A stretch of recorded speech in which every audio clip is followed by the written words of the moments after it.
If you happen to meet someone who is far handsome or beautiful than your spouse, will you fall for them? Don't move an inch. I will be right back.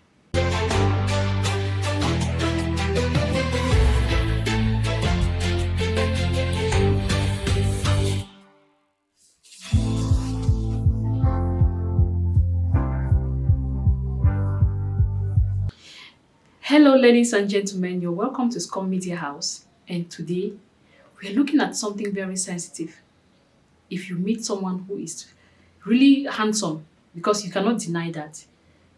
I mean, in life, there are people that you're beautiful more than them, there are people that are beautiful more than you.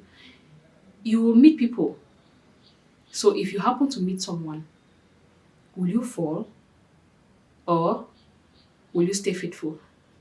I was asked this question weeks ago on TV, and they said, "Oh, you are growing, Madam Sanji. You are actually gaining grounds. Tomorrow you'll be meeting presidents. You'll be flying from one nation to the other. You'll be meeting ministers. Will you still stay faithful to your spouse?" And I said yes. The journalist, he was surprised. He said, "Are you too strong?" I actually laughed. I'm not too strong, but there is something. There's a secret here, and that's what I want to share with you today. Like I said, it's possible that you're going to meet people that are looking either far handsome than your husband or far beautiful than your wife, and they may just be very caring. They may be your kind of dream, maybe having the kind of size, the kind of height that you've always wanted. They could have something. I mean, that's something that strikes you. And most often, what easily gets your attention when you meet such people is they fill in the gaps. That's to say, they have what your spouse doesn't have. So you may quickly rush into conclusions that they are better. But again, it's still possible that you may meet people that, yeah, look far better. They look, of course. And it's still a reality that they may actually be better than your spouse. But what happens when you choose not to fall? When you choose to be loyal, you are saying that I will be faithful. When you choose to be disciplined, you are saying that when you meet temptations, you're going to resist them. But there is something that keeps you happy, even while you're loyal and while you are disciplined. It's called contentment. How contented are you with your husband, with your wife? Because you can be disciplined and say, I will never cheat. You meet temptations, you say, no, I'm not going to fall for them. You could be doing this, not happy.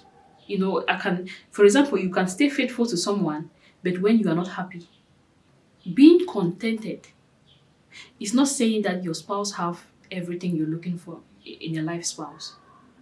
I have always said it. If you're following me, you will bear with me that your spouse does not have everything that you like in them. There are things about your spouse that sometimes really gets on your nerves. But what happens when you are contented?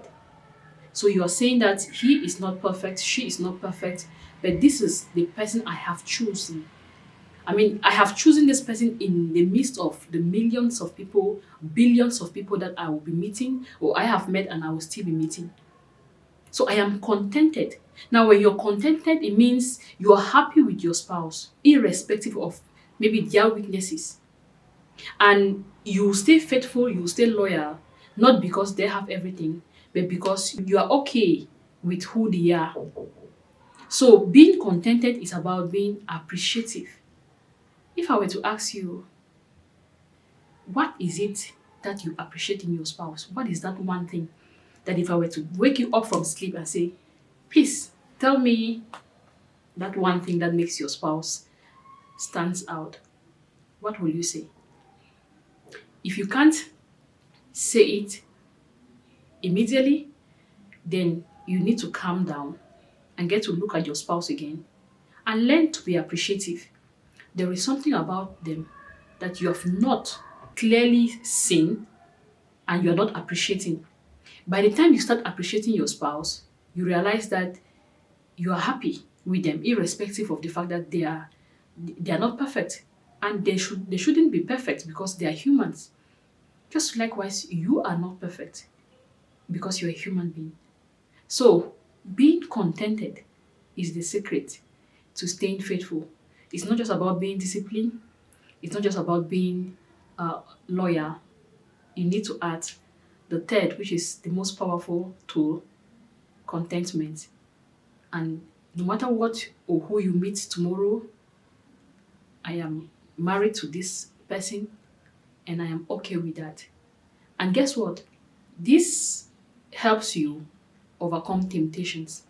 Now, when you already know that you're going to meet people that may be better than your spouse, you already prepare your mind. And when you meet them, it doesn't move you. No, it doesn't. It doesn't move you at all because you already knew that it's possible that you're going to meet people that are better, but you are contented. That is the secret to true faithfulness, loyalty, and happiness. Contentment brings peace of mind. Without being contented, you can be loyal, you can be faithful, but you're not happy. Thank you so much. I am happy you followed right to the end. Please kindly hit the subscribe button. Here we bring truths that transform, and I don't think you want to miss out on any of our videos. Thank you so much for watching.